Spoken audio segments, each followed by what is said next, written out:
This is Jets FM on EOFN. As training camp continues, finally, we get to see video from training camp. That's a pleasure. Last week, we talked about the offense, and this week, Jan, we're going to talk about the defense and special teams. Unfortunately, the week goes by, and a few more injuries for the team, including a big one from one of our offensive sleepers that we talked about last week. Yep, Vincent Smith will be out anywhere from 5 to 8 weeks with his injury. And given that the Jets wide receiver crew, as we talked about last week, was I wouldn't say bereft of talent, but not necessarily as deep as you and I both would like it to have been. Losing Smith, a guy who we thought really could play a key role on this offense, is a fairly big impact. I mean, the hope he's back on the shorter end, which means he wouldn't miss an enormous amount of the regular season. But as a way to kind of remediate that weakness, the Jets went out and signed Chris Hogan, who's kind of making his way across the AFC East. I think he's almost hit every team now, or pretty close to Yeah, it. except the Dolphins. Dolphins, yep. And So yeah, maybe that'll be more familiar to surroundings because things didn't work out for him in Carolina last year. But then again, they had all sorts of issues at the quarterback position at Carolina last year. So who knows? I was kind of surprised that Demaryius Thomas didn't get re-signed instead of Hogan. I guess that means that's the end of Demaryius Thomas. And again, I'm surprised because they gave up a draft pick for him. and also we heard last year a lot that he was a pretty good leader in the room. I mean, a Yeah. guy who team players seemed to rally about, who was able to help get people in the right position. So yeah, I mean, in terms of that regard, I'm a little surprised that they went for Hogan as opposed to Thomas in terms of bringing him in when they lost Smith. But I mean, the one thing you can say about Hogan is that he finds seams and is usually able to get open. And when the ball gets to him, he secures it pretty well. I mean, you don't have a lot of drops out of Hogan, which is something we've seen on this team in the past. So maybe they thought, given the constitution of this offense and given where they need to just kind of move the ball down the field, that he had a better shot of finding seams and getting open than Thomas did. But I would guess Thomas might be on speed dial if they lose anybody else. Yeah, and I haven't heard Thomas. I mean, at this point in camp, whether Thomas wants to continue to play football or not. I mean, I don't know. I haven't heard anything at all about Demaryius Thomas, whether with the Jets or any other team. So we'll see. Of course, Mims is now still out. This is bad news as far as his hamstring. It's not. Look, rookies. It's very difficult for any rookie even when they throw these quarterbacks in there, rookies, a lot of times they don't even deserve to be in there. But they're early round, first round guys. They have to learn the position, and they're thrown in there. And there's such the spotlights on them, so we see all their mistakes. But teams don't have to do that with all the other positions. So that's why you always see guys maybe like a Quinnen Williams, who didn't have the explosive rookie season that we would have liked. But then who knows? He could break out and have a big year this year. So Denzel Mims, look, it's possible, now probable, if he continues to be out, that he's going to be one of these guys that will look at the 2020 season as a redshirt. That's a problem because one things we've known a lot is the Jets have whiffed on second round draft picks when it comes to wide receivers over the years. And you're hoping that Mims, given the loss of Anderson and as we talked about before, lack of depth in wide receiver, they were counting substantively on Mims to maybe fill a key role. And the longer he misses, especially with no no preseason games, no ability to kind of work the rust off, you're going to kind of go from 0 to 100 relatively quickly when the regular season starts after coming off of some scrimmages and practices. The time he's missing now, especially learning the offense, he doesn't have the time in terms of any kind of preseason games to get caught up and maybe accelerate the learning curve. And that's the bigger issue because guys coming in from anywhere in college to the NFL, especially at receivers, have a learning curve in terms of trying to getting up to speed on the offensive system that's being run. Couple that with, as I said, Jets have whiffed a lot and had issues with second line wide receivers. Doesn't necessarily have a good initial intro to his career for Denzel Mims. I mean, we're both still very high on him, but clearly we want to see him on the field, not necessarily on the sidelines nursing a bad hamstring. Yeah, with Smith out, Hogan in, a lot of attention now is going to be on some of those kids that we talked about last week, whether it's a Josh Malone or a couple of those rookie free agents, but they're rookies, so I doubt they're going to be effective this year. Cager and Campbell. Maybe this helps Jeff Smith out, but I don't think Jeff Smith's going to be anybody that is going to scare opposing defenses. This could be an opportunity for Braxton Berrios to get more playing time. And I wouldn't be surprised if they feel the injury to Mims winds up being longer and longer, maybe the Jets go out and sign another veteran. Possible. Could very well be. I mean, like I said, it's the guys who are in camp because there's no preseason games. This is their opportunity to make a name for themselves and attempt to carve out a roster spot. And the loss of Mims being out has a big impact. And the loss of Smith being out just affords them more reps in practice with an opportunity. And we'll see whether or not they have the stuff to be able to make the team, or we're going to get a pretty good indication relatively early on, given the number of additional reps that they get, as to whether or not they even have a chance to make the roster, let alone see the field when game action starts. Yeah, the key is going to be keeping Perryman healthy, Crowder healthy, and Herndon and Bell healthy. You keep those guys healthy, and the offensive line comes through, and obviously Sam Darnold has to play all season. You do that, and you can deal with some of these other injuries, but keep everybody, all those key guys I mentioned, keep them guys. All right, let's talk about the defense this week. Now, as we talk about this defense, I think it's very important. We've thrown this about the last year since Greg Williams has been here about trying to figure out what defense he wants to run. He has, even though he's always been a guy that will, okay, I'm going to play the defense that the players that I think fit into whatever scheme that I believe maybe even a week-to-week deal. He says that, but over his career, he's been more of a 4-3 guy. It's just proof. It just has been. He's been more of a 4-3 guy. When I look at this team, I'm sorry, but with Mosley out and with Williamson still not off the pup, there is no way I see this team not playing more four-man front. There's just no way. All of their talent is on the defensive line in their front seven. And it would be crazy to think that he's going to put guys like Hewitt or Burgess or Lange or Owasu out there in more snaps than giving it to snaps on the defensive line, especially some of these young guys that really played well last year, like Phillips and Fatukasi. And we're, of course, hoping to see more of Jordan Willis and the rookie Zuniga, who also was dealing with a little bit of an injury, which is not a good thing for him because he's had some injury issues in college. Bottom line is the Jets have much more talent on the defensive line than they do at linebacker at this point.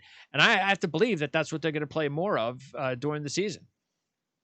I mean, right now, I think they're going to have no choice but to do that because, as you said, I mean, Mosley being out has a major impact. We lost, with Jamal Adams gone, he probably was our best defensive player, and he's out. As you mentioned, Avery Williamson is still recovering from his ACL tear, and he's on the PUP list, so that takes another linebacker out of the equation. And while we have hopes for some of these other guys, clearly, as you said, the depth is on the line, and he's just going to have to keep rotating guys in, Williams. And I think what we've seen also, it's going to be scheme, right? I mean, whether or not he runs a traditional 4-3 front, he's going to bring safeties up. He'll bring quarterbacks up. He'll drop guys back. He'll move guys in. He'll move guys out. I mean, that's what we saw a lot of last year. It's why Jamal Adams ended up rushing the passer so frequently. As we talked about, last when Adams ended up being traded, we both thought that Marcus May can end up filling a type of role similar to that, where he gets an opportunity to rush the passer. So I think what I'm trying to say is that all bets are off when it comes to Williams. While he may run a traditional 4-3, he could mix things up and go. He could go 5-2. He could go 6-1. Yeah, he could sure move guys around. He's Sure. going to move guys up and back. He's going to have no choice but to kind of make up for absence, especially if Williamson's absence continues and bleeds into the regular season, where he's not back then. And you mentioned also if Zuniga's out, and clearly you and I both were hoping to see him be that pass rushing end potentially that they've been lacking. If he's out too, that restricts the kind of scheme to a certain extent in terms of a base scheme that Williams is going to want to play, forcing him to kind of be creative, which we know Williams loves being creative in terms of moving guys around and utilizing them differently. Well, that's the thing with Zuniga is he's more of a 4-3 guy because of his versatility, his ability to line up outside on early downs and then be moved inside on passing downs. And then let's also not forget Nathan Shepard, who had the suspension issue last year.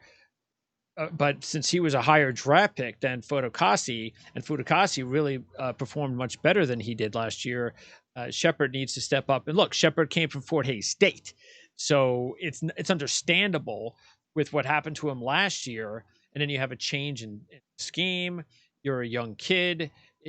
I still think there's more than enough time for Nathan Shepard to prove that he's got what it takes to become a key part of the rotation up front, just like Fotokasi and Kyle Phillips showed last year. So, when we take a look at this defensive line, uh, we might as well start with the big man, and that's Quinnen Williams, because he's the guy that will dictate this entire defense.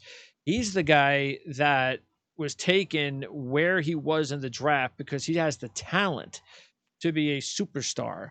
And when you are a penetrating interior rusher like Quinnen Williams is, with the talent that he has, it's and he had his a little bit of the ankle injury last year. He was a rookie and all of that. Okay, that's fine. That's why we didn't get on him last year. But so far, everything looks good in camp, health wise, condition wise, the way he looks. This has to be a big year for Quinnen Williams. And if it is a big year for Quinnen Williams, boy, will he make the rest of the defense, including up front, look that much better. He is the linchpin on the defensive line right now. I mean, last year he came on board. He had Leonard Williams there. He's obviously himself, Steve McClendon there. A lot of the guys were there. So Williams, while he didn't necessarily want to see him blend into the background, he was able to not necessarily be the focal point. And even though he didn't have a particularly great season, there was so much else going on with the team that the Boo Birds didn't come out. If it happens this year with the role that you and I are both expecting to play, and the role he needs to play on this defense, I mean, I know myself and others will start questioning whether or not he was the right selection at that Well, pick. there won't be any Boo Birds on paper. How about virtual Boo Birds? How's that? Yeah, those goofy videos yes, they do videos. where you see those fans like they do in the NBA. Yep. So, I mean, look, he was selected 6th overall. We know, unfortunately, what happened to other guys that were selected that high with the same last name that have migrated, Oh yeah, just across the he's locker got to room, be a big because time player, no question. the level No of play excuses. did not meet the draft pick, right? So we're still very high on Williams. We both think he's thinking to be a disruptive force, but now he had his, as you said, like said earlier, a redshirt year. Last year, you can kind of view it as redshirt and his learning year. We better see market growth out of him, or else we're going to start questioning that pick substantially. And by the way, this is what happened to him in college too. So college, early on, didn't really do much. Nobody knew who he was. Boom. Then the year that he exploded, he came from nowhere. So I have all the confidence that he's going to be able to do that. And so far, Andre Carter, you have to really give him a lot of credit. We talk about Greg Williams, deservedly so, but Andre Carter, this is his second job. He comes out of the NFL, works with Gase at the Dolphins, moves over here with the Jets. And now this is his first job running the defensive line. And so far, in 1 year, he's done a good job, because you take a look at Kyle Phillips. I mean, here's a kid that we talked a lot about last year, right around this time, as one of those undrafted kids to keep an eye on. And sure as heck did he come out and play well. He was one of the nice stories of the team last year. And just taking a look at Phillips, we mentioned Shepard, Fadokasi, Zuniga, those guys, those are some really young, talented players that we need to get some more production from.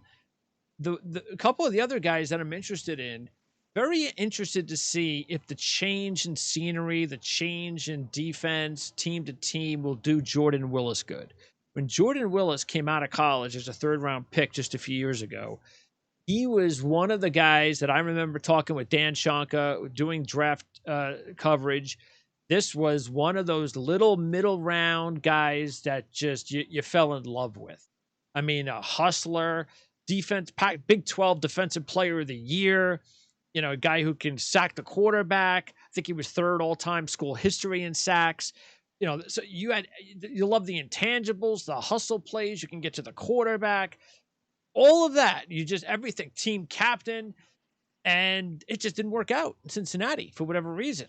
So here's a guy, and we talked a lot about that with some of those guys on offense last week. The guys like Jordan Willis, a new change of scenery, great college career. Here's a guy to keep an eye on. We need guys who can be productive regardless of where they were taken, right? And there's always guys in the NFL who, for whatever reason, don't make it in one location and find that success elsewhere, right? And those are the kind of stories you kind of latch on to and have hope, because we've seen way too many stories of guys who have bounced around the league unable to replicate their college success elsewhere. You're hoping is that with Carter coaching him, and you mentioned the gains that Kyle Phillips made and the scheme that Greg Williams had, maybe that's just a better avenue for his talent as opposed to what happened in Cincinnati. I mean, look, we know that because of the fact we said before, the linebackers are a little weak in terms of the number of guys that are there, and you've lost your best linebacker, that Williams is going to have to rotate guys in and keeping them fresh and getting pass rush from any source he can get it. You're going to look, you talked about Fudukasi, you got Shepard, you got Williams, you got McClendon, you got Zuniga, you got Phillips. Maybe Willis is another guy you throw into the mix, and he can mix and match, 7, 8, 9 guys and keep them fresh, thereby taking the pressure off the linebacking crew and the defensive backs. One of the guys to keep an eye on, we didn't get a chance to see much of him last year, was John Franklin Myers, a small school kid, Stephen F. Austin. He's still 23 years old, was taken into 4th round in 2018 by the Rams.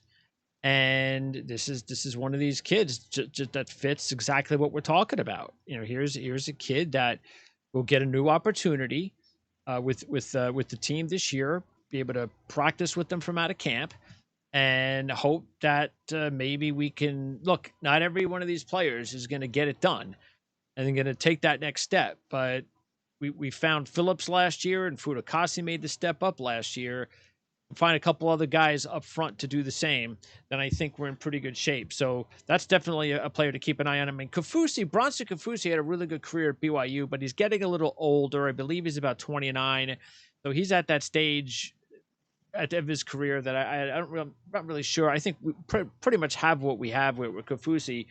The other guy to keep an eye on as we move over to linebackers is Henry Anderson. Not because we don't know about Henry Anderson, but this is another point we've made over the last few years with Anderson.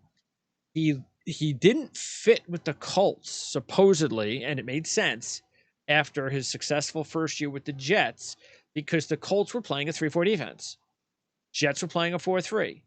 Anderson comes over to the Jets, has an excellent 2018. What did the Jets do last year? They switched to more of a 3-4. Anderson's stats go down. So once again, here the Jets have a player that fits more of a 4-3 defense. It'll be interesting to see if the Jets go that route, if Henry Anderson steps up his play, or at least steps up his stats, because sometimes the stats can be misleading. That's what they told us anyway with Leonard Williams. But Henry Anderson's a guy we definitely want to see those stats kick up again, and I think a switch to a 4-3 will definitely do him well. Yeah, absolutely. I mean, it's a guy who had some level of success here. You and I both liked him. I think we both wanted him to stay here.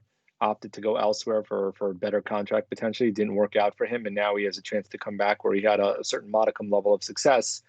Scheme seems to fit him as well.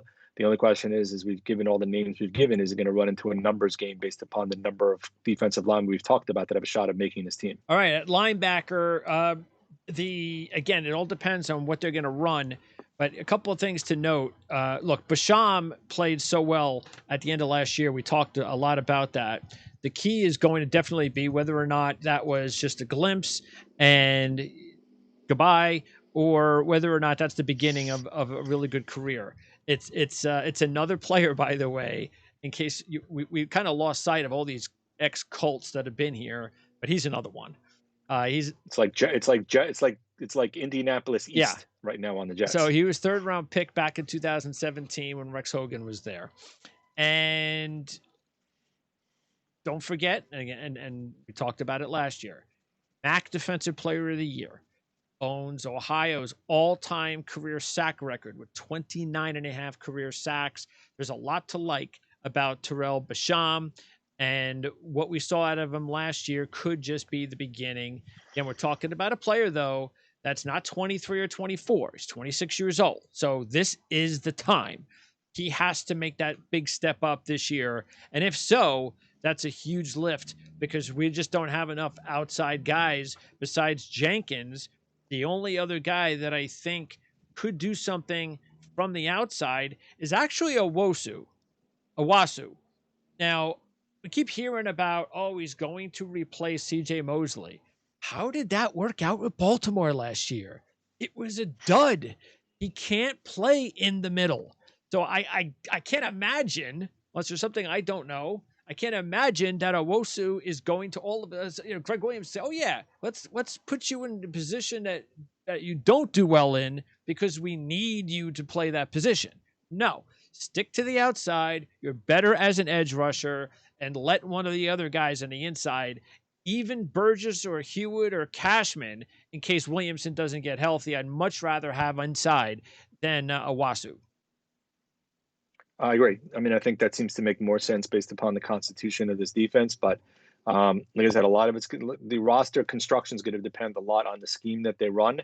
I think both of us expect to see a propensity of defensive linemen with a much lesser amount of linebackers, and part of that's going to be, some of these guys may make the team because if Williamson is not ready to start the year, they're going to have keep a couple of these guys potentially around at least early on until you're sure Williamson is healthy enough to make his way into the lineup and try to complete a full game. Yeah, the thing is, besides Burgess and Hewitt and Cashman, I think that's it as far as inside guys. So, yep. BJ Bello is basically a special teams guy. That's all he is. We'll keep an eye on Bryce Huff. Another one of these undrafted kids, rookies. Memphis, 3 years there, 18 career sacks, 39 and a half tackles for loss. So, and again, I say we'll keep an eye on him. We'll have to keep an eye on him at training camp because we won't be able to watch him in the preseason. Moving to the secondary. Boy, speaking of former Colts, they're all over the place back here. Makes you wonder why Indianapolis didn't have a better defense. Well, or these are guys. Now, again, remember that they did have some changes in Indianapolis as well. So there was some coaching changes there. Maybe these guys didn't fit with their changes. It's possible. We certainly hope so. There's no question about that. We don't want to take all the Colts cast-offs. That wouldn't make us look good if none of these guys actually perform. But they're talented. Desir, matter of fact, I was talking with Jake Arthur yesterday, Colts football on our show with Ryan Dunleavy, and I asked him that question: out of all the Colts DBs, which is the player that the Jets probably fans should keep an eye on the most? And he said it was Desir. Desir, even though he's 29, he's the most accomplished of the bunch. He talked about how he had a very good history with Hopkins at Houston, same division, elite receiver. He held his own. He's a tall guy. That's what I like, too, about what we're seeing with Joe Douglas, if you've noticed. He's done a lot over the last year to not only bring in taller, bigger wide receivers, but he's also bringing in taller, bigger defensive backs. And Desir fits the mold at 6'1", 200. And then you have Quincy Williams, who's 6'1", 210. A second-round draft pick who the Jets acquired for the sixth-round pick in the 2020 draft, keeping in mind that if the Jets didn't make the trade, the Colts probably would have cut Wilson. But he's only 25 years old. And this is the kid that I'm definitely keeping my eye on because no doubt when you take a look at his scouting report, there's a lot of inconsistency in his game. There's a lot of things that, whether it's attention to detail, that kind of thing, but he has a physical presence, an alpha male attitude, big size. Some teams believe his size actually could be better suited at safety. That's how big and physical he is. But how can we not be enamored with some of these kids that have come over from the Colts, whether it's Wilson, Hairston, who was acquired last year in the same situation, 6th round. That was last August, actually, just before the season began. And then you also have the Farley kid. He's old. He's about 28. He's had one good year. I'm not so sure he's going to make the team. But there are several former Colts that definitely will have to come up big if the Jets secondary is going to perform well.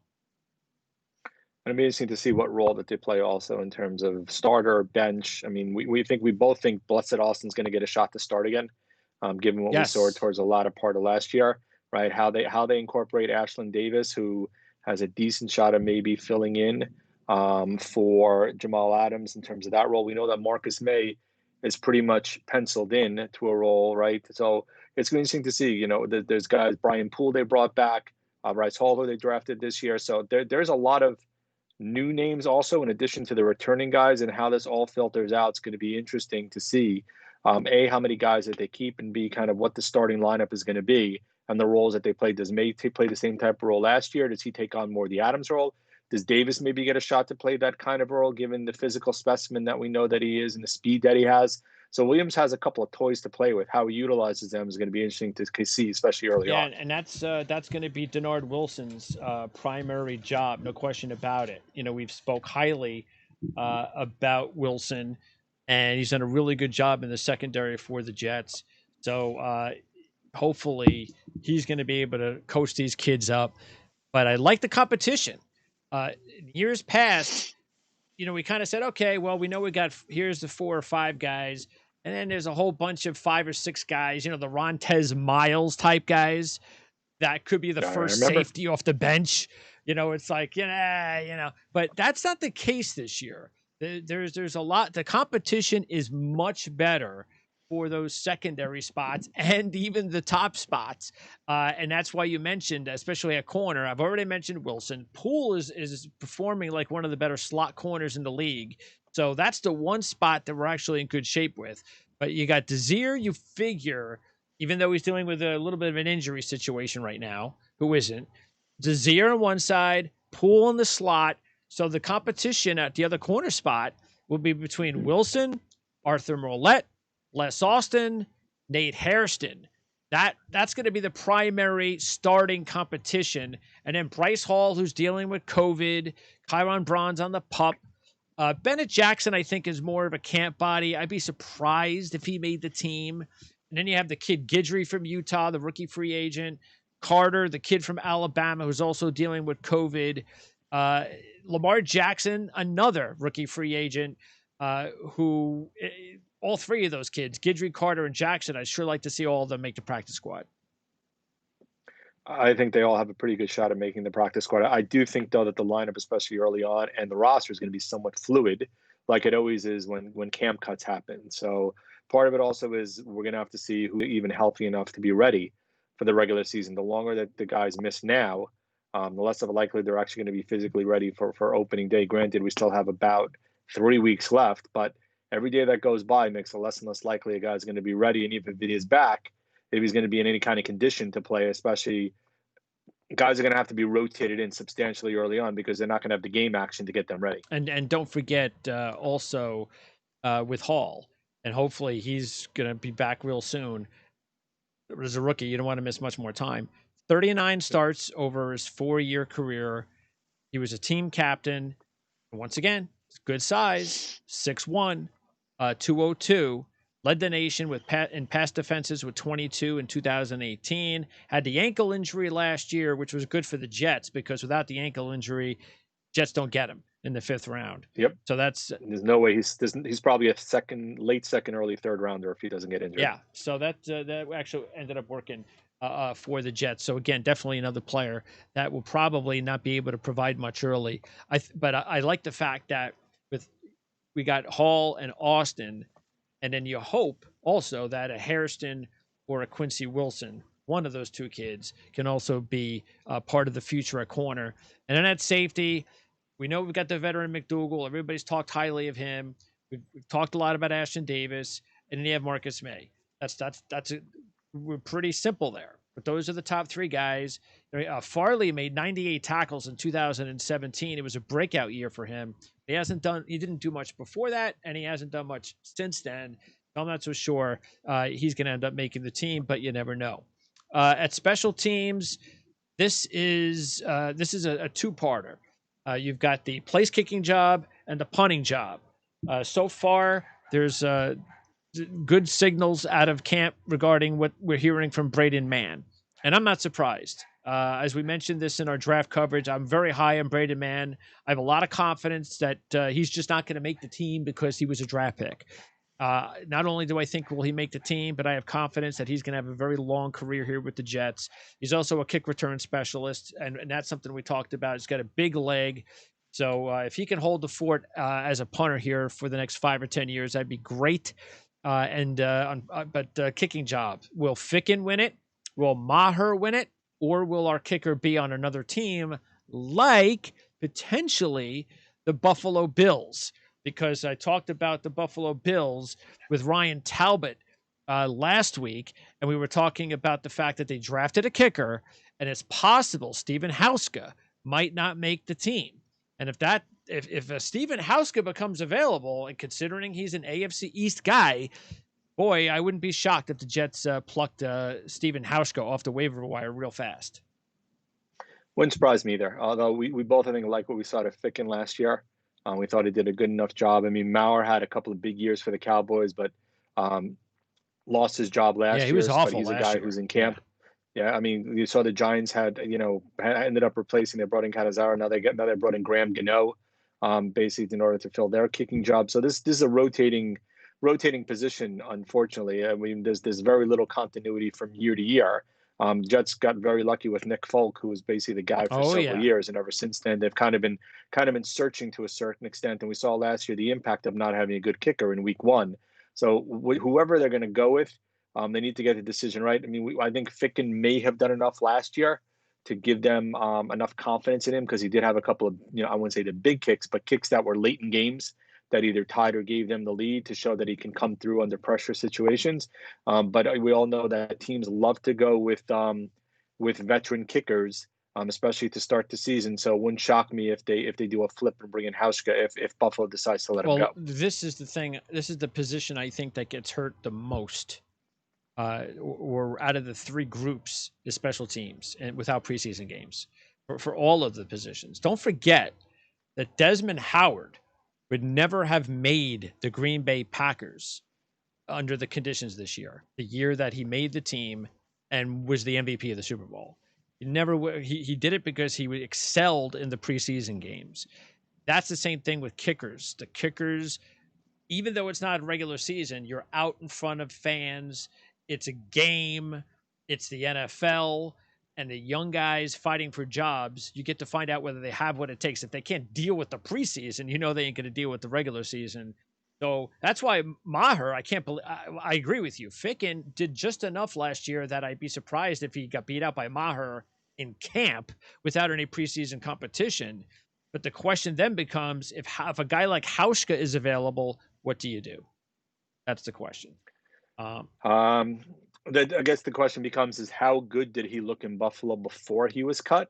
In other words, was he just beaten out because the other guy was better? Or was he beaten out because not only was the other guy better, but he wasn't particularly good in camp as well? I wonder if the Bills would, I wonder how that would work. I wonder how would we know? With no preseason games. Unless there's videos, unless some of the reporters are showing video, unless it gets reported in terms of how guys did. I mean, you used to get reports as to how guys did in camp, but he went X for Y from this spot and this for this in another spot. And whether or not they release that information this year, I don't know. It'll be interesting to see if that ends up being released in the media, where we get a sense as to how guys are kicking. Because you always used to have that information come out, because that's how you used to gauge how well a guy was doing, at least in camp, before the lights turned on. Because that's interesting. Because a guy like Hauska, you would think, if, let's say, he gets cut, and the Bills would probably not want to cut him until the last minute. So let's say they cut him in the week before the season begins, and then the Jets, let's say, are thinking about picking him up. Hauska's got enough credibility and long-standing that he's not going to be like, okay, I'll come to camp and try out for you. He's going to be like, hey, I got 5 or 6 other teams that want me. If you want me, you got to sign me to a deal right now. 1-year contract. Mm-hmm. I'm not coming there to try out, and then you're going to kick me off the team in a couple of days. That's the thing where the Jets would then have to really know or hope that they've got the right information and that he's going to be the guy, and that Ficken didn't impress him enough during training camp. I hope Ficken does a decent enough job. Maybe the Jets just need another year like they did with Mann in this draft. Maybe they just need another year to get by with a Ficken or someone else before we can latch on with maybe a 6th or a 7th round draft pick that will come over at place kicking. And be our future place kicker for quite a while. And let's keep in mind too, Vincent Smith, our top kick returner, is also out. So we need a new kick returner. And I look at this team, and that could be where some of these players, especially the receivers, are going to end up that could be the game breaker for like one of these rookie free agents, maybe Chesson. I don't know. But maybe Jeff Smith. But we'll find out because Vincent Smith did a pretty good job returning kicks last year. He did. I mean, you wonder if a guy like Ashland Davis, who's got tremendous speed, gets an opportunity to return punts or kicks. Yeah, so again, that's something that we won't know until the regular season begins. So Braden Mann, his first punt will be in Buffalo, not in a preseason game. So we'll be keeping our fingers crossed that he won't shank something and we'll be in big trouble. Same thing for some of these other spots. But then again, the rest of the league will be dealing with the same thing. All right, Jan. So next, what do we? What's our timeline now? How many more weeks till the season begins? For crying out loud! I think it's 3. A little less than 3. All right, 3. Right? Isn't it Labor Day weekend? I think that the first games are. No, it's the week after that. So that'd be the 15th then. Yeah, because Labor Day weekend is the first weekend of September, isn't it? First full weekend, right? So the 1st of September is a Tuesday. Yeah, I think it's the second week. Yep. Right, so it'll be the 12th or so. So 3 weeks. 13th, so 4 weeks, yeah, something like that. Yeah, because and I think I heard Gase say that they're definitely going to do some sort of a scrimmage at some point. I'm sure we're going to want to get our hands on that film. But that's it. That'll be it between now and then. In the coming weeks, I guess I hope that we aren't talking about injuries, but we'll definitely update you on everything else going on, especially now that we have some film to look at every day that's available. You can go to Jets.com. And we'll have some other details to talk about as well, especially if there's more movement. And I wouldn't be surprised if the Jets pick up another player or two.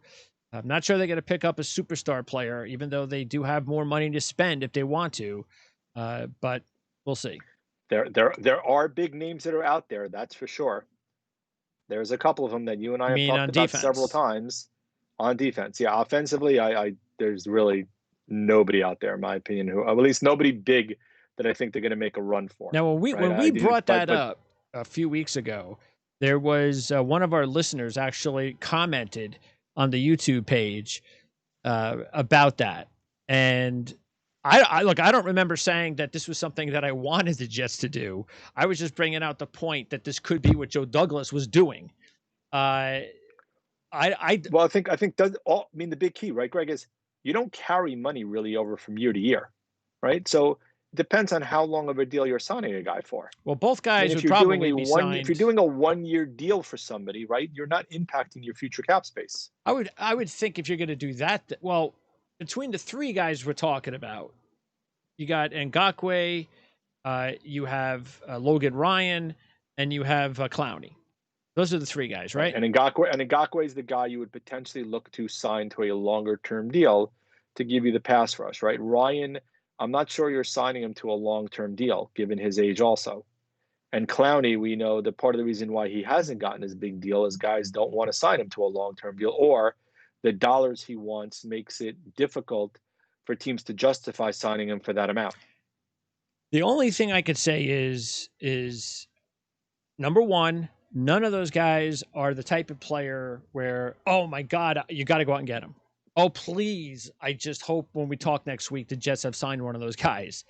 I have never said that, and I won't say that about those guys. The second most important point is I trust Joe Douglas. If we come on the show next week and he signs any of those 3 guys or makes a deal for Ngakoue to get him, and who knows, makes a trade with the team that we're not even thinking about, I trust that he knows what he's doing. That's it. That's all I can say. So the argument I will make, right? So let's think about Ngakoue, who supposedly Jacksonville wants a first-round pick for. If there is no college football season this year, trying to evaluate players if there's a draft next year is almost next to impossible. So Douglas may decide to go for the known as opposed to the unknown, depending on the cost that it requires to get him, if it is just a first-round pick or a lot more, and whether or not he thinks Ngakoue is the guy who's going to give them that pass rush that they're lacking. For Clowney and Ryan, you're literally just talking dollars now. I mean, that's what it is. There's no cost to acquire. It's dollars. Ryan, we both think, would improve the defensive backfield. He's a veteran in the room that would definitely help. I think Clowney would give them a pass rush, though we've seen only really 1 or 2 big years out of him. The consistency is a major issue with him. Ngakoue hasn't had a major, hasn't had that many years, but I think we both saw enough last year that we think that the repeatability of what he did previously is more likely maybe than we saw to Clowney. Yeah, Ngakoue is the guy that you prefer, but you do have to give the draft pick. But at least the draft pick is we would hope. Well, what you do is you're obviously giving them the Seattle pick. That's what you do. Of course. Yeah. And you're hoping Seattle's so good that they're picking late in the draft, so Yes. it's a late first rounder. And even though we don't want to give up draft capital, it's not a top 10 draft pick we're giving up here. And we're hoping, obviously, that this kid Ngakoue would be here, because you're not going to trade for him unless you're going to sign him for the next several years. So Correct. Out of the three, he'd be the guy that, even though you're giving up a draft pick, he would be the guy that I would prefer to get out of the three. I think we all would. I think that the problem is the cost to acquire. Yeah. And, well, not only the cost to acquire, the cost to retain also. Sure. And that's why I would trust that Joe Douglas knows what he's doing, but we'll see. All right. Either way, we'll be back to talk more Jets football. And don't forget, you can comment as well after every show on our YouTube page. And you can subscribe as well, which is something that you probably should do, because then you know when the shows are available. If you subscribe, as soon as the show is available, you go to YouTube, boom, you know that it's there. And even though we're doing these shows right now on Tuesdays during the preseason, and we're probably going to stick with that theme during the regular season, even though Mondays might be the deal. What Monday Night Football this year? Do we have any games? I'd have to check. I don't remember off the top. I know we don't have any Sunday Night Football games. After last year, I'd kind of be surprised if we do. But I think we have maybe one, because we don't have any Sunday night games.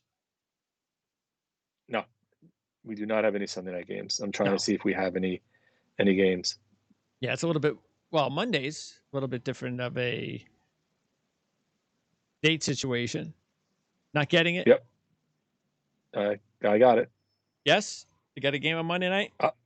I'm looking. Give me one moment, please. I'm trying to find it. Schedule. Let's see. Sunday. We have a Thursday night game, looks like, against the Broncos. What it looks like. October 1st is a Thursday night game against the Broncos. Okay. That's it. And then we have a Monday night. Oh, we have a Monday night game against the Patriots. Okay. Thursday night and Monday night. November 9th against the Patriots. Okay.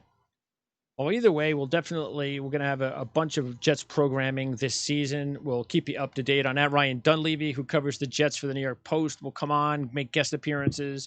So we have a lot of cool stuff that we're going to provide this season to cover the New York Jets. Jan, appreciate it. We'll talk to you again next week. Sounds good.